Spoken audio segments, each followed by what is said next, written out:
What's going on, everybody?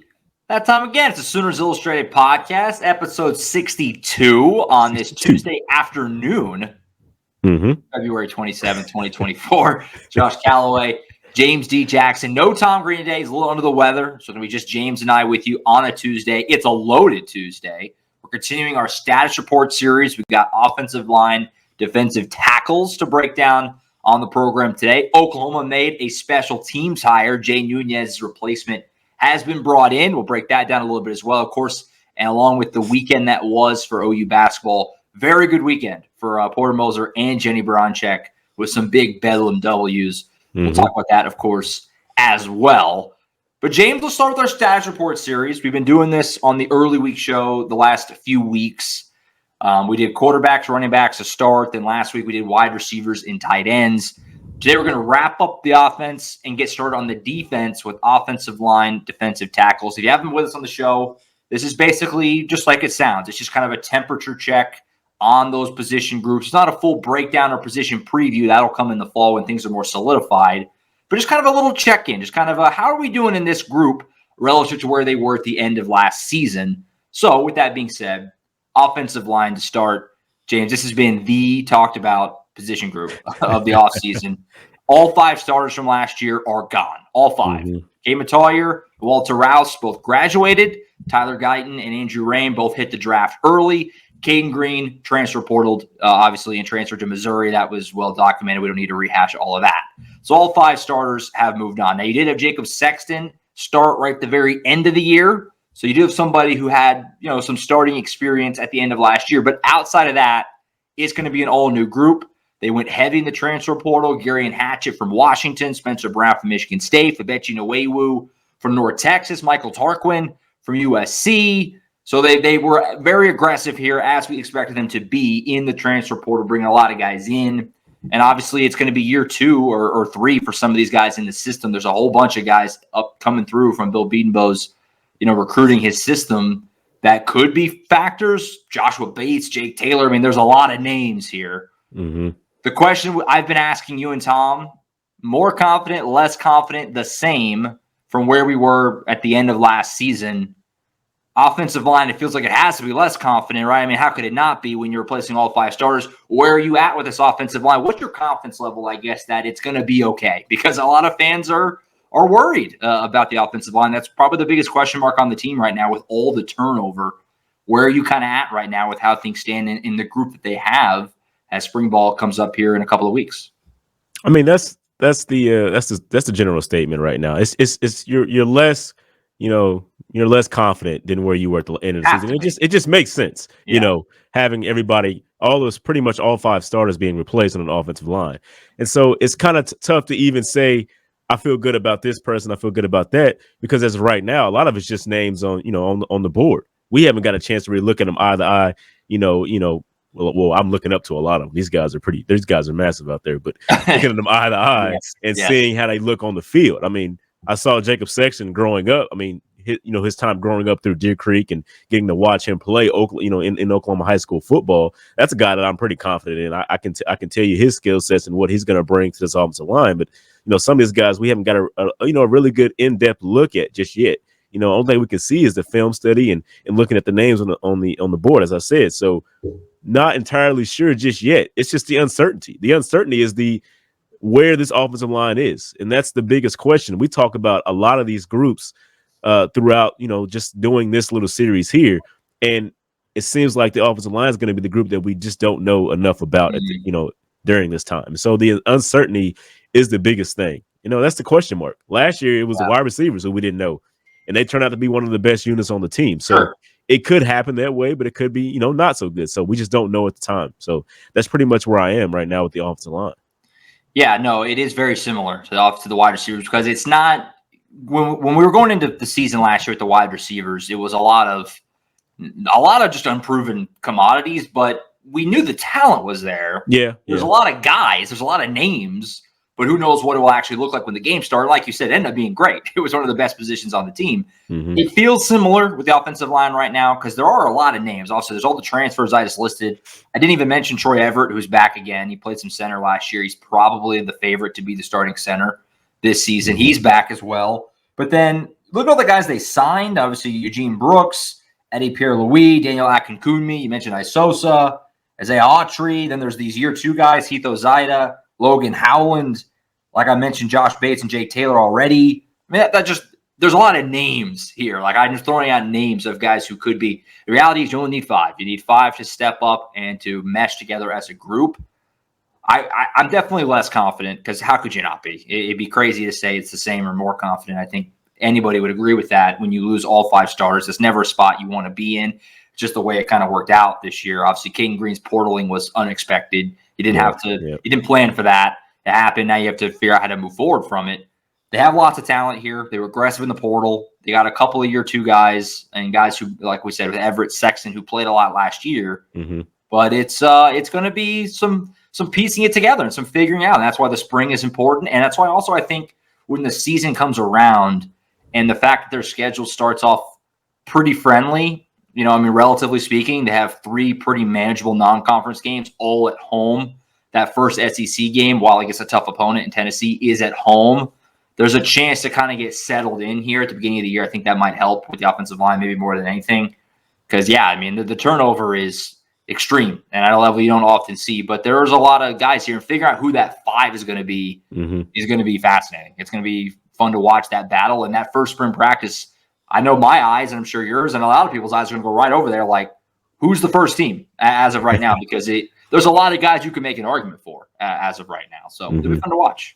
And I'm glad you brought that back up. A lot of these guys got playing time. And that was one of the big things I talked about at the end of the season was like, we were like all confused on why there was so much rotation throughout the line throughout the season. It was a lot of movement, different guys playing different spots. Sure. Throughout the entirety of the season. It never really got stable. And so that actually helps for those guys that are coming back. As you mentioned, Everett and Sexton and guys like that are going to come back. They do have some experience. It's not like they're just being thrown out into the fire and don't know what to expect playing college football or, even in the SEC. So that was a plus about it. Even though you have to deal with the headache at the time of guys rotating all the time, having that is going to help out a lot. And I said that before. So I really stand by that. And I'm hopeful to see what happens. I mean, and you talked about Eddie Pierre. He's another guy that I kind of liked a lot before he signed and got everything here. So he was a guy that I crystal balled because he was just, he could tell he was really with OU. He was really good at OU, and he's gonna look. He looked really good just running track. I mean, just him running track at that size. He's gonna be a really good athlete. That's gonna help out a lot with this offensive line. Yeah, both he and Eugene Brooks feel like probably could contribute right away if they needed him to. So there's some freshman options there coming in. If you made me guess a starting 5, I feel like Spencer Brown's probably one of your tackles, and then Jacob Sexton's likely the other one. I'm assuming Everett's going to be your center, and then the 2 guards, Gary and Hatchett probably, and then Febechi Nwewu probably. That's probably the 5, I think, as of now, but there's a lot that could move around there. That's probably my best guess at it right now, but which isn't a bad starting 5 as of right now. No, it's not a bad group. You think about, you bring a guy from the transfer portal that guy is expecting to play. So, that's, pretty much what you said is kind of what it probably is going to be. But that'll be one of the things that we're excited to see, spring ball, things like that, before the season and fall camp, all that stuff. So that'll be one thing to watch. Close. Yeah, spring ball very close. Calendar shifts to March later this week. We're getting close to at least having some of these questions at least partially answered. Here coming up very soon. Let's flip over to defense, defensive tackles. Now this is another group that there's kind of a sneaky lot of turnover. It hasn't been as talked about because there are some big names back, but there's also a lot of guys that are not going to be back. Isaiah Coe, the biggest one, obviously nose tackle, was a big part of this defense last couple of years, especially last season. He obviously his career is done at OU. He graduated off. Jordan Kelly, same thing. Kelvin Gilliam hit the transfer portal. Phil Paya is gone as well. He didn't play a lot last year, but he was another guy that he moved on. So there's a lot of kind of transitions here, but you did bring back DeJoun Terry. That was a big win. We talked about that at the time. Jacob Lacey as well. Now he's going to come back. They didn't have to do that. They could have went pro and seen what was out there, but they decided to come back. He also bring back Grayson Halton, who's a bit of an X factor. Going into his 3rd year, has been a guy very, he kind of has a buzz about it when his name comes up with other players and coaches and stuff. We haven't seen a whole lot on the actual field on Saturdays yet, but he's another guy. And then you're bringing in some very highly touted freshman. The biggest, obviously, is David Stone, who, Yep. even though he's a true freshman, I remember talking about it a couple of times with Colin, kind of doing the signing day show and things like that. Who's most day one, could help this team right away. And David Stone's got to be at the top of that list as a guy who could come right in and maybe not necessarily start, but could play a lot of snaps for you right away. And Jaden Jackson also coming in with him is a wrecking ball as well. We've talked about a lot. So this D tackle room, James, it feels like it's pretty solid at the top. You got some nice talent coming in, but then it doesn't have quite that veteran presence that's been there, because it just feels like guys like Isaiah Coe and Jordan Kelly especially have just been around forever, and now they're not going to be there. And so it feels pretty good, but maybe a little thin. Maybe the best way to characterize it. Where are you kind of at D tackles wise moving into 2024? I like where the Sooners are at defensive tackle. Yeah, I know you talked about the departures. I mean, they are big, but I like where OU's at, because I think the caliber of guys that they're bringing in are really, really that good. I mean, they're 5 and 4 stars for a reason. And when we talk about defensive ends, that's all going to help as well on this defensive line and where they're at. But the D tackles themselves, I really like Jaden Jackson. And it's no reason not to like David Stone. I got to watch him as well. Like I talked about Jacob Sexton, I watched him a little bit when he was at Dale City High School in Oklahoma, his freshman and sophomore seasons. Out there, and he was already one of those guys that you really had to pay attention to. I mean, it was a big deal, and you see Jaden Jackson, the type of impact that he's going to have, and we just saw it in their game they had after their high school season. It was a really, really good performance from them. Mm-hmm. Did they both get MVP? Is that what it was? I can't remember off the top of my head of what happened there. Stone did, right? Didn't he? I think they had Cole. I don't know, maybe, but it was a really good outing from those two guys, and it showed you a lot about their skill set. So, I mean, I really like who they're bringing in, and you talk about the guys that are coming back that could have went to the NFL. You think those guys for certain would have been a pick, or at least got a spot somewhere. So that shows you they're really good, in their terms. So, I mean, I really like where the defensive tackles are right now. I'm not sure if I'm overconfident or from where I was last year, but I'm about the same. I feel like even with the departures that they have, because of the guys that they're bringing in. That's pretty much what it is. Yeah, I think I'm with you. I think I'm the same. It was a solid group last year. It's tough when you lose, especially Isaiah Coe. I mean, he was kind of the guy there. But bringing Terry back is nice, especially considering that DeJohn Terry, remember, last year was a summer transfer. So he didn't have the winter and spring last year. Obviously, he'll have that this time. So that can only help him. And he's played in the SEC already. So he right. Some experience there. For sure. He gets to play his former team in that first SEC game, Tennessee. Yep. You bring Lacey back, and then David Stone's. Every OU fan is very well aware of this guy at this point, and what he is going to be potentially. We all think he's a star in the making, future NFL player, all that. It's tough to ask him to come in and just in the SEC as a true freshman, but if anybody could do it, I mean, he's a 5-star for a reason. He's superb. I mean, he's that guy. So I think I'm with you. I think I feel about the same. I think they brought back some nice pieces. Like I said, the X factor really is Grayson Halton to me, because if you told me right now that Grayson Halton, plays he stays healthy, he's a contributor, a rotational piece, or maybe even starting at some point this year. I mean, I feel just exponentially better. Then he's kind of the swing man here for me, one way or another. And so going into his third year, I look for him to make a jump, because if he makes that jump, I think this D tackle room is pretty good. And Todd Bates is obviously a great coach, but a lot of guys in the league. And so, it's going to be a fun group to watch as well. And we'll talk about the outside part of it, which is crazy loaded next week.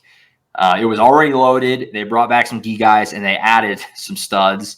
So we'll talk about that more in depth next week as we go outside. But that D tackle room, I think, is in a good spot. I would say I'm with you. I think about the same as of now, which is not a bad thing considering what you lost. I think that's kind of a compliment, frankly, considering what you lost. So there you have it. Like I said, next week we'll do DNs and linebackers next week. Then we'll close with cornerbacks and safeties 2 weeks from now. And that'll be right about the start of spring camp. So we'll kind of shift into what's going on from spring ball, which we're looking forward to. Looking forward to getting to talk to some of these guys, meet some of the new guys, see them in pads, get out some open practices. It kind of, I joke about it at the beginning of the season as well. When fall camp starts, it's like you talk about the team and these new guys for so long that they almost are just a concept more than an actual thing. And so, we've been talking about some of these transfers, they got Spencer Brown from Michigan State like over 2 months ago. Mm-hmm. And so the chance to actually see him and like these other transfers and what they look like will be very beneficial for us. So we look forward to that coming up in just a couple of weeks. We're getting close. Elsewhere on the football front, Jay Nunez's replacement has been brought in. Most OU fans well aware, if you listen to the show, you know. Jay Nunez left OU for Alabama was it earlier this month or last month? It's been 3 or 4 weeks ago. He moved on to Alabama, the special teams analyst. They've now brought in his replacement, Doug Deacon from San Diego State. Our own Colin Kennedy and Matt Zenitz broke that story late last week. Deacon was with San Diego State for a long time, 17 years in different roles. And San Diego State's a really good special teams team. They were top, I think, 10, right, in ESPN's efficiency model for special teams last 3 seasons. So kind of hard to gauge special teams sometimes, but that's, pretty encouraging if you're a Oklahoma fan. I mean, the special teams last year wasn't great, right? I mean, 2 years ago, 3 years ago, I guess now, the last year under Lincoln Riley, it was kind of a disaster. And Brent Venables came in and hired Jay Nunez to fix it, and it was better. It was a lot better in 2022 than last year. Kind of took a step back, and now you're hoping that this hire can get it swung back the right direction. Obviously, James, it's hard to know what exactly this hire will do, but at the very least, he's got a good track record, been around a long time. San Diego State was a good special teams team, and we'll see where we go. Obviously, it's an off-field role. They already have their 10 on-field coaches, so he's going to be the special teams analyst, not coordinator officially, even though that's what he'll be essentially. Mm-hmm. Where you kind of feel about the hire, and what are you looking forward to seeing with Mr. Deacon here running the show for the special teams now? Yeah, it'd be kind of strange. I mean, this first year, so in college football, I mean, the personnel on the field also is the responsibility of the coach because you're the one that's recruiting these guys in. Mm-hmm. A lot of times you think of a coach, you think of the guy that's just doing the concepts. And for Jay Nunez's credit, his guys were in position for everything. All the errors that happened last year, there was really never a time where it was like, what? Nobody was even over there. What happened there? I mean, it was always, it was just regular stuff, just the personnel stuff that happened. So for Doug, I mean, it'll be like, this year, just seeing what your concepts are. And I mean, I don't know how much more you can improve it without having the guys that are coming in that you wanted to come in. I mean, it was the same way with Brent Venables his first year as the head coach. So, I mean, not too much expect. I don't think I would be really paying attention to his performance this year necessarily, unless there's just a bunch of just like mishaps and people out of place. That's the only time I would really think about it because just like Brent Venables, I want to give him time to see what he can actually do when he actually brings, guys in that he wants, things like that. So, that's where I'm at with him right now. I mean, he has a very good resume. You just talked about it, and it shows that he's very loyal to a program because 17 years at one place that's pretty good. So hopefully that's a good sign for OU that he would stay around and be a good guy for them. So really like where they're at with him, but just not, like I said, not gonna judge him too much this first season. Yeah, no, I'm with you. I'm really interested in some of these jobs, because, Gavin Freeman was your punt returner. Obviously, he's still here. Jalil Farouk ran kicks back primarily. Zach Schmidt was your kicker. These are all guys that are still on the team. So I'm curious if we'll see movement in those jobs, in those responsibilities, or if they're going to more status quo and try to improve that way. I mean, that's something I don't know how much we'll learn in the spring, frankly, because they're going to work a lot of guys back there in punt return and all that. We really won't really have a good feel for it probably until pretty close to the season. But the special teams was, like we said, just, the kicking game wasn't great. Schmidt had a tough year. We talked well about that. Also, Gavin Freeman had the punt return back in the opener, but had some muffs and some other scary moments. Joe Farouk had some tough spots as well. So just buttoning that up is going to be the main thing. The bar is kind of low, for lack of a better term. I mean, fans were pretty frustrated last year. So I think if you just eliminate some mistakes, you just can't have turnovers and just brutal mistakes on it. They had the was it against Kansas where they muffed the kick on like the pooch kick. I think it was Marcus Stripling, right? I think that was Kansas game. Stuff like that happening kind of here and there all year. So just trying to button some of that up will be probably the main thing that fans are looking for moving into this year. So they were just all ill-timed. Yeah. It was ill-timed as well. Like if it wasn't so ill-timed, it would have been okay. Like I think Jalil Farouk, he fumbled in the opening kickoff of Tulsa, right? It was at the Tulsa game. Yes. Yeah. Okay. So, I mean, like something like that, you can come back from. I mean, it's so early on, and the defense went out there and did their job. So it was all right. But like some of those were just so timely. Like when you get a stop or something, like it was just brutal. And so you have to go back out there. The mental exhaustion of it as a player, is what's so tough about it. Having to go back out there as a defense and trying to stop them again. So, I mean, that's what it was. So, also, I'm not going to pretend to know. I'd be curious to know the dynamic in terms of who decides some of those things, like who wins those jobs. Is Brent Venables the one? Because we know for a fact, because Brent has said it, like the running back that gets the carries, that's DeMarco Murray's call. Like the position coaches kind of get to decide the hierarchy of their group. When it came to those special teams jobs, was it Jay making those calls or was it Brent? Because, like last year, Josh Plaster was the punter and it was all right. Then they went to Luke Elzinga and he was great. The middle of the year, it was kind of like, why was this guy not the punter the whole time? Who was kind of making that? So I think kind of finding the right pieces a little quicker, I think would be another thing for Doug Deacon this year. Great name, by the way, Doug Deacon. I like saying it. It's fun to say. It's like an alliteration almost, but yeah. Yeah, I like it. So that'll be another thing. So just some kind of basic things. And again, it's hard to know exactly what to expect. He does have experience in coaching tight ends too, which is maybe a little helpful considering that Joe John Finley is also the co-offensive coordinator now. So he has somebody that can maybe help him a little bit if he needs it. I don't know. I mean, it's kind of just looking for some extra little pieces there. But, so they made a special teams hire, replacement in with Doug Deacon, and we'll be sure to look and see how that looks throughout spring and in the next season. So shifting over to basketball on the hardwood, it was a Bedlam weekend all around for men's and women's hoops. They both won in very different fashions. Got to start with the men. Unbelievable game in Stillwater. I was there at Gallagher-Iba on Saturday. I'm sure everyone has seen the shot by now. Probably. I've watched it myself like 50 times at least. Like I've watched it so every time it's on my timeline, I can't not watch it. It's amazing. Both the regular broadcast. Shout out Toby Rowland on the radio. Great broad call of that.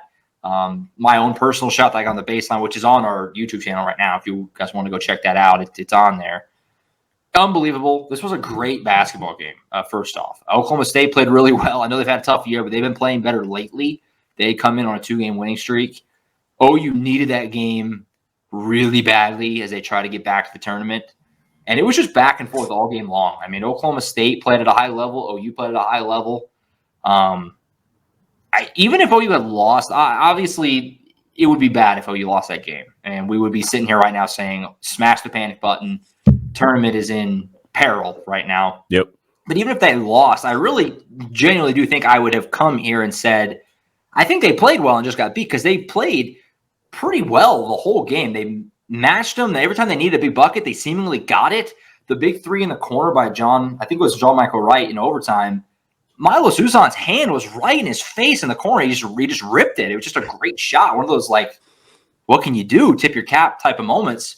And they just found a way to respond every single time. And that Javian McCollum shot, I mean, it's going to live forever. It's going to live absolutely forever. I mean, for him to do that, the play, I've seen a lot of fans talk about it and have asked, what was the plan? Because the possession was a little herky-jerky.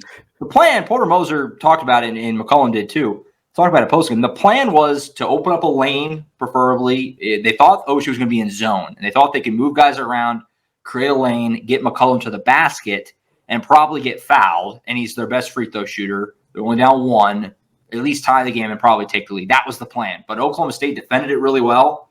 They closed it off. He had nowhere to go.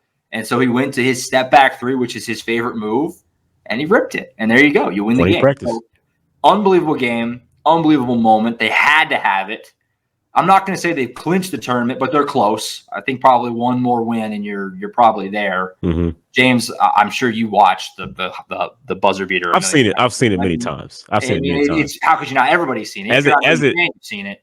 As soon as it happened, my mom called. Yeah. She's an alum of OU, so she called me and was screaming like, "Oh my gosh, he can't believe it!" I was like, "Oh wow, that's crazy!" Yeah, like it was one of those shots, man. It's going to be one of those legendary shots because it was the final Bedlam game too, like in Stillwater especially. So like that's a good way to end that run as if it so happens to end and things like that. So really incredible shot. I'm actually wondering, like curious. What would your call have been to somebody who wants to get into broadcasting? Would you have used your fake word there? What's going on with was it flammable? Was it flaming? What is it word? Yeah, flammable, flammered. Yeah, flammered. Oh my goodness. Young, who's actually an Oklahoma State commit with that dunk the other day, kind of broke my brain there for a moment. Maybe I mean I don't know. Toby did a great job on the radio. Yeah. Now I'll say I was right there in the baseline, and And again, the clip is on our YouTube channel if you want to see it. But I've been fortunate to be around, for a little while, not as long as some of these other guys, certainly, but I've been around for a little while now. And as far as like coolest things that I've been at and got to be up close to, that's up there. I mean, it was a surreal thing. We rush out to the court and just the emotion on those guys' face. That was such an emotional game. I mean, the fans were all over these guys. They were giving it back to the fans throughout the game. And then, I mean, it was mayhem afterward. Their locker room is right by where the post-game room is at Oklahoma State. Visiting locker room is. And you could just, the music was like shaking the walls while Porter came in to do post, because it was electric. It was absolutely electric. And I do think probably one more win gets them there. Now, that's easier said than done because the schedule is daunting, to say the least. They have Iowa State tomorrow, who's number 8 in Ames, and then number 1 Houston coming to Norman on Saturday night. The return of Kelvin Sampson, his first time back since his tenure ended unceremoniously almost 20 years ago now. That's going to be a crazy environment on Saturday. I'm really excited for that one. And then Cincinnati comes to Norman, and then they close at Texas before the Big 12 tournament. So they're close to locking it up. But, man, they had to have that. That was a huge win. And I mean, what all-timer. What an awesome job we have, man. I mean, to see Texas, Dylan Gabriel pass to end to win the game and then have that shot go in as well. I mean, like, it's a pretty cool job. Seeing some electrifying, historic moments that, we always hear, older guys tell those stories about, Marcus Dupree, he did his thing back in the day. He did this and this. And these are like the type of shots and type of plays that we get to carry on and really talk about later on down the line. So it's pretty cool what we do here, man. It is. I just think for Javian, he's gonna have a place in OU history forever because of that shot. Like that's such cool. Exactly. That's so cool for him. You know what I mean? Just know that shot is gonna. We'll see it again 30 years from now. It'll come up on little flat. Like, remember on this day 30 years ago. Remember this? Bedlam. That was awesome. I remember that. It was great. Yeah. Now the other end of the spectrum, they didn't need a buzzer beater. At all. The women's team pretty good at Oklahoma State in Norman on Saturday and absolutely rolled them.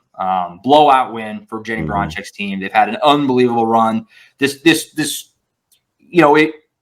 We talked about it like 2 months ago. It kind of felt like a hot streak, and I don't think hot streaks can last throughout the entire Big 12 play. I think that's almost disingenuous for what the team is doing. They're just good. They're just really good. They win again. They blow out Oklahoma State. They're 1 win away from winning the Big 12 again. They have 2 Big 12 games left, but they have Texas tomorrow at the LNC. I actually was at Jenny Bronchek's presser just earlier today. She talked right after Porter did. That's on the YouTube channel right now if anybody wants to check that out. She talked about this game tomorrow and just the moment of it and everything. What can you say, James? They dominate Bedlam. They sweep Bedlam. Both teams swept Bedlam 4-0 in basketball this year, men and women, in Bedlam games. On the way out, like you said, no telling when they'll play again. And now here you go. You have 1 game against Texas at home. You beat the first time. Now, Texas is a top 5 team, so it's not like, they beat them the first time, they'll beat them again. It doesn't work like that. Not in this situation. But here you go. A game to go win the Big 12. We'll be back-to-back Big 12 titles on the way out, going to the SEC. Ginormous game tomorrow. What was kind of your vantage point of Saturday and how they played, and look ahead to tomorrow a little bit for us, because that's going to be a scene there tomorrow. If they beat Texas tomorrow, which I'm going to this game because I really want to see what's happening out there with this one. Probably a great crowd. They beat Texas. I mean, I expect a major jump in the AP poll for the Sooners. I mean, they're ranked number 20 right now. Underranked. Yeah, they're just like they're not. I don't know if they're all the where they should be at, because there's so many Big 12 teams ahead of them on the thing, but they're leading in the conference. I don't. It just makes 2 games to go. Yeah. I've wrote it a couple times on the AP. Like, for some reason they're not even ahead of these teams, but it's weird. So like if OU beats Texas here, it's going to be a really massive win for them. As you talked about what they've done over the year, it was like when they first started, it was like, okay, those are just the newcomers they're beating to the conference. I mean, they're not very good, stuff like that. But then the ball kept rolling. I mean, you started beating teams like Kansas State and Texas the first time. This is a real deal team. I mean, this team is really good. They have so much depth. Like Skylar is usually the one that's leading the pack, yes. But when she's not on, there's times where other girls are having career nights. Like Kirsten Johnson had her career night, and Sahara Williams had her career night. Peyton Verhulst. I mean, players like that. It's just been outstanding so far this season, because when somebody doesn't, like when Skylar doesn't have her best game, somebody else can step up and the team just doesn't lose a beat. And then you talked about it, Jenny. She coaches them, man. They play really good defense in certain times in certain spots that really help them win these games because it's a groove now. They've gotten to a groove, and I mean they're ending it out pretty well. I mean it's amazing what's going on. It is. It's been fun to watch, and it's crazy because this team was not expected to be bad, but they lost so much from last year. It was kind of a rebuilding, kind of transition type of year. Mm-hmm. If them to be doing this is just ahead of schedule for where they're supposed to be, they're eyeballing winning the Big 12 again. Jenny talked about at her press conference today that tomorrow night's the last home game, so it's senior night. They only have 2 seniors that are walking. I mean, Nevaeh Tot will be back. Skylar Vann will be back. Lexi Keys will be back. Verhulst will be back. Sarah Williams will be back. Like all those names that you talk about all the time that are doing a lot, the vast majority are going to be back on this team next year in the SEC. So there's a lot to be excited about. And Jenny Bronchick gave a really cool answer right at the end of the press conference. I recommend if you don't watch the whole thing, at least go to the end. The last question she was asked was about, I guess, kind of the crowd and the excitement for this game. And it was a cool answer because she said, I hope that people come to the game tomorrow, not because it's Texas or that it's because it's a Big 12 championship game, essentially, de facto Big 12 championship game. But I hope people come because they see what we're doing and they see what we're building and they want to be a part of the ride. Basically, like, don't come just to hate Texas. Come because you love what we're building, kind of a thing. And it was a cool answer. It's different. You hear coaches kind of talk in that way sometimes. And she's just a great coach. She's a great coach, leading a great program. And the year they've had is insane. And like I said, we keep hopping on the show, and I always said the same thing. Like, they just keep winning. It's been the entire Big 12 play. It's not a hot stretch or anything. It's just they're just good, and they've built it up, and they've gotten better and better and better as it's gone. And that's gonna be a crazy game tomorrow. So I'll be tuned in tomorrow. That's for sure. The men play at the same time, so I'll have to always be double screening it tomorrow night.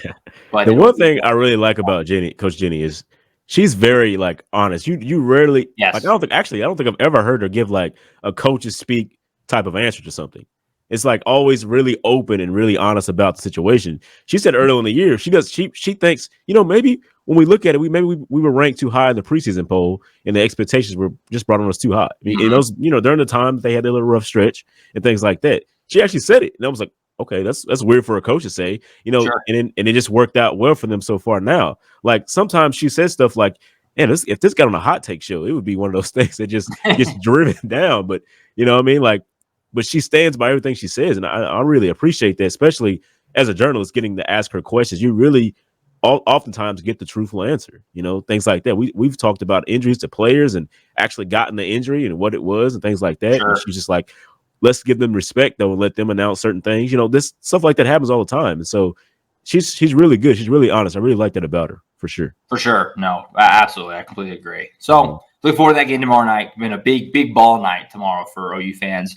The men will be in Ames, and the women will be hosting Texas, both with top 10 matchups.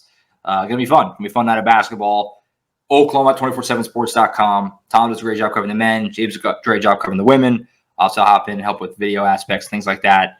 Big night of hoops tomorrow. We hope you join along on the site. A couple of game threads going at the same time, I'm sure. And be a good night of basketball tomorrow. Fun end of the season. Both teams, the women are in the tournament. The men are in good shape to make the tournament. I have to look up when the last time both made it, because I think it's been a little bit, because the end of the Sherry Cole tenure was not great. Jenny Bronchick has come in and has really turned it around and made the tournament what would be all 3 years. 6-0 against OSU, though. There you go. She's Porter hasn't made the tournament yet. When's the last time they both made it? It has to have been not insanely long, but it has to have been a little while. And we're in position to maybe have that. So shout out to the basketball programs. All right, I think that's it on the show today. Good show. Just James and I, but I think we covered a lot of ground. We hit a lot of things. Colin will be back on the Thursday show, hit some other recruiting stuff as the calendar gets ready to shift into March. Spring ball coming up. Colin dropped in a crystal ball today. We'll talk about that, I'm sure, on the Thursday program. We'll get into that a little bit further. And I'll also recap the night that was hoops Wednesday night. We'll talk about the basketball games a little bit, both the men and women, with those big games. So be sure to tune in on Thursday. We're back with Tom next Monday, probably. We have not been able to get on a Monday in a month. That's why we were laughing at the beginning. That's what it was like. Keep on Tuesdays for just various reasons. I think Monday, maybe Tuesday. I don't know. Early He next has no week. idea. He has no Look idea. for us. I'm hesitant to say Monday anymore. And then I James feel like and I will recap the weekend, and we'll do our stash report series, which will be linebackers, defensive ends. I feel like the Tuesday shows are working pretty well though, but just because of stuff seems to always happen on Monday, and we can also talk about it as well and things like that. So I'm curious to see what happens. Also, Josh and I are going to talk about softball and baseball pretty soon. I know some people have been asking about that. Sure, it's going to be on there, man. Sure. The programs are doing great. Right now, we got the basketball once, especially when we get a little into more of the meaty part of the softball baseball season. Exactly. Certainly the postseason, but probably before then, those will become bigger parts of the show for sure. For right now, we're kind of in football and the end of basketball mode, but those we're covering them hard. James all over softball. I've been all over baseball. Love's Field opens this week, by the way. Are you going to get to Norman for the Love's Field? Oh yeah, I'm already there. I got my request in. We're there, man. That's going to be cool. That's going to be really I can't miss that. I'm hoping for the stats. If I didn't have high school basketball playoffs on Friday, I might try to find a way to get down there because that's going to be really neat this weekend. Oh yeah, the opening of Love's Field. That'd be cool. It's not completely done yet, right? But it'll still be cool. It'll still be neat. So the fans will get their full experience, but the inside where the players are, that's not complete. Right. The rest of it's done. So That'll be cool. This would be cool. This would be a cool deal. A lot going on. Just busy time. When spring football is coming up really fast. It is rear view mirror objects are closer than they appear. Like it is right there. So it's a fun time of year, busy time of year, but a fun time of year. And so great time to become a VIP subscriber to OklahomaVibes247sports.com. And be sure you tune into the podcast every Tuesday, Thursday, Monday, Thursday, whatever it is, all throughout the spring into the summer. And then obviously next football season will be here before you know it as well. So that's it for now. Colin Kennedy will be with me on Thursday for the Thursday show. We'll be back with Tom next Monday/Tuesday. For James E. Jackson, I'm Josh Callaway. We'll see you guys next time on the Sooners Illustrated podcast. See you.